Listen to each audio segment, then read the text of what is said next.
جیسا کہ میں نے پہلے بھی عرض کیا، حضرت مولانا حجت الاسلام مولانا حامد رضا خان رحمۃ اللہ علیہ کا لکھا ہوا تھا، اور ان کے مزید تعارف کے لیے یہ کہہ دینا کافی ہے کہ فیصل آباد میں آپ تشریف لے جائیں تو وہاں حضرت محدث اعظم مولانا محمد سردار احمد خان رضوی رحمۃ اللہ علیہ، محدث اعظم انہیں کہا جاتا ہے، تو وہ براہ راست حضرت مولانا حجت الاسلام مولانا حامد رضا خان صاحب کے شاگرد بھی ہیں، مرید بھی ہیں۔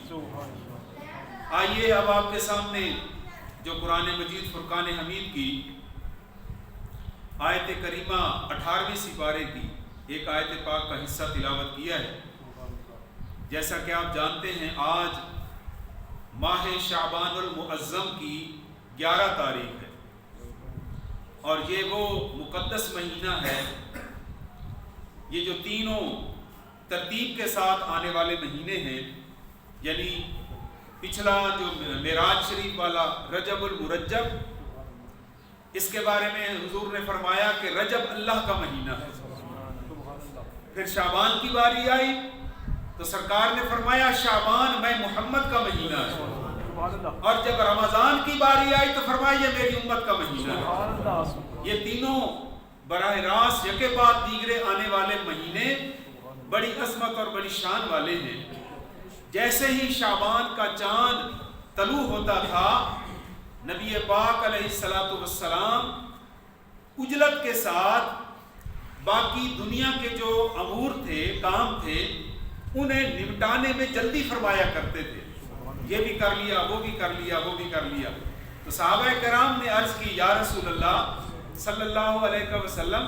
حضور کہیں سفر پر تشریف لے جا رہے ہیں؟ کیونکہ سفر پہ جانے سے پہلے بندہ اپنے ضروری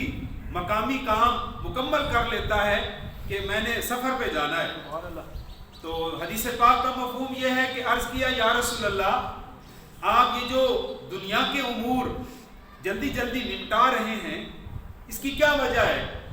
یعنی یہ تو سفر کے سے پہلے لوگ کرتے ہیں۔ تو سرکار نے فرمایا تمہیں پتہ نہیں ہے کہ شعبان کے بعد رمضان آنے والا ہے، اور رمضان عبادت کا مہینہ ہے، میں دنیا کے کاموں سے فارغ ہو کر پوری توجہ کے ساتھ رمضان میں اللہ اللہ کروں۔ سبحان اللہ۔ تو رمضان شریف کا مہینہ وہ اس کا تو ایک ایک لمحہ قیمتی ہوتا ہے، اتنا قیمتی ہوتا ہے کہ باقی 11 مہینوں میں آپ اگر نفل پڑھیں گے تو نفل کا ثواب ملے گا، لیکن رمضان شریف میں نفل پڑھیں گے تو فرضوں کا ثواب ملے گا، اور فرض پڑھیں گے تو 70 گنا زیادہ ثواب ملے گا۔ تو شعبان المعظم بھی ہمارے پیارے آقا کا بڑا پسندیدہ مہینہ ہے، اس سے حضور بڑا پیار فرمایا کرتے تھے، اس لیے کہ 14 اور 15 کی آنے والی درمیانی شب جسے شب براءت کہا جاتا ہے، چھٹکارے والی رات، نجات والی رات، اللہ تبارک و تعالیٰ اس رات کو اپنے فضل و کرم سے اپنی مخلوق پر، ہے تو وہ ہر وقت رحمان بھی ہے اور رحیم بھی ہے، اس کی رحمت کا کوئی کنارہ نہیں ہے، ہر وقت وہ رحمان اور رحیم ہے، لیکن جب شب برات کی مبارک گھڑیاں آتی ہیں تو اللہ پاک خود فرماتا ہے تو مجھ سے مانگنے والا اسے عطا کروں، اس کی رحمت بندے کے اور قریب آ جاتی ہے۔ اس لیے یہ توبہ کی رات ہے، چھٹکارے کی رات ہے۔ اللہ تعالی ہم سب کو یہ شب بیداری عطا فرمائے، لیکن اس کے ساتھ ساتھ یہ عرض کرنا بھی انتہائی ضروری سمجھتا ہوں کہ عشاء کی جماعت اور فجر کی جماعت یہ انتہائی ضروری ہے۔ اگر آپ نے عشاء اور فجر کی جماعت میں سستی کی اور ساری رات آپ نفل پڑھتے رہے تو اس کا کوئی فائدہ نہیں۔ جب تک عشاء کی فرض بھی تکبیر اولیٰ کے ساتھ اور فجر کے فرض بھی تکبیر اولیٰ کے ساتھ پڑھیں گے تو پھر فرمایا گیا وہ بندہ ساری رات بے شک سویا ہی کیوں نہ رہے، اس کی ساری رات نماز میں لکھی جاتی ہے۔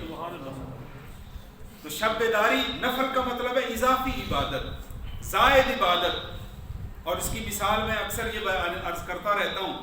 کہ جب فیکٹری میں ہمارے مزدور بھائی کام کرتے ہیں تو انہیں 8 گھنٹے کی شفٹ کے پیسے ملتے ہیں. اگر وہ ان کی طبیعت اور اجازت دے تو وہ اوور ٹائم لگاتے ہیں, اوور ٹائم کے پیسے انہیں اضافی ملتے ہیں. لیکن جب کوئی مزدور یا کوئی کارکن اگر 8 گھنٹے کی اپنی وہ شفٹ والی ڈیوٹی نہیں دے گا تو فیکٹری کا مینیجر اسے اوور ٹائم بھی نہیں کرنے دے گا. پہلے وہ اصل ڈیوٹی کرے, اس کے بعد اضافی ڈیوٹی کرے. تو یوں سمجھ لو اللہ نے ہم پر 5 نمازیں فرض قرار دی ہیں. ان کی اہمیت ضروری ہے. فرض پڑھ لینے کے بعد اگر طبیعت آپ کی عبادت کی طرف مائل ہو جائے اور اللہ کا کرم ہو جائے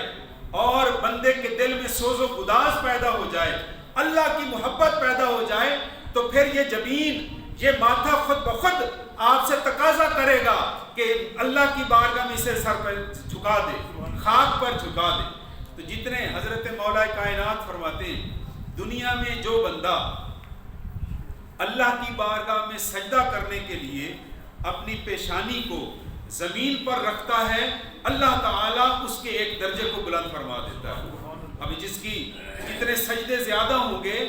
اس کے درجے بھی اتنے ہی زیادہ ہوں گے, اور جن کے درجے بلند ہوئے کائنات ان کو دیکھ رہی ہے, ان کے نام کو احترام سے لیا جاتا ہے, ان کی حالات زندگی کو پڑھ کر لوگ ہدایت کی طرف راغب ہو جاتے ہیں. یہ وہ نفوس قدسیہ ہیں جو چلتے پھرتے نبی پاک علیہ السلام کی شریعت کا نمونہ ہوتے ہیں. تو قرآن کریم میں یہ توبہ کی رات ہے, چونکہ توبہ اللہ کی بارگاہ میں عرض کرنے کی رات ہے, اس لیے میں نے قرآن پاک کی اس آیت سے وہ مقدس الفاظ آپ کے سامنے تلاوت کرنے کا شرف حاصل کیا ہے جس میں اللہ پاک خود ارشاد فرما رہے ہیں وَتُوبُوا إِلَى اللَّهِ جَمِيعًا وَتُوبُوا إِلَى اللَّهِ جَمِيعًا أَيُّهَا الْمُؤْمِنُونَ لَعَلَّكُمْ تُفْلِحُونَ. اے مسلمانوں, اللہ کی طرف توبہ کرو, تم سب مل کر اللہ کی طرف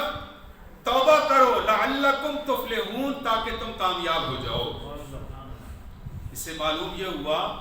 کہ کامیابی اسی کو نصیب ہوتی ہے جس کو توبہ کی توفیق مل جائے, وہ انسان کامیاب کہلاتا ہے. ہم نے اپنے پیمانے بنا رکھے ہیں,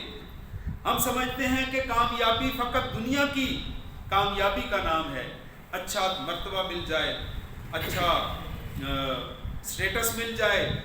رزق میں اضافہ ہو جائے, مارکیٹیں زیادہ ہو جائیں, زمین اور جائیداد میں اضافہ ہو جائے تو بندہ لوگوں میں بیٹھ کر اپنے آپ کو کامیاب سمجھتا ہے. لیکن قرآن پاک نے اس کو کامیابی قرار نہیں دیا. قرآن پاک فرما رہا ہے کہ کامیابی کا معیار یہ ہے کہ اللہ اور اس کا رسول راضی ہو جائے اور بندے کی توبہ قبول ہو جائے. نزہۃ المجالس میں ایک روایت ہے, علامہ صفوری رحمۃ اللہ علیہ فرماتے ہیں, نقل کرتے ہیں, حضرت موسیٰ علیہ السلام نے اللہ کی بارگاہ میں عرض کی, یا پروردگار, جب کوئی تیرا نیک بندہ تجھے پکارتا ہے تو آپ اسے کیسے جواب ارشاد فرماتے ہیں؟ تو پروردگار عالم کی طرف سے حکم ہوا, اے میرے کلیم, جب کوئی نیک بندہ, میرا فرما بردار بندہ مجھے پکارتا ہے تو میں جواب میں کہتا ہوں لبیک یا عبدی,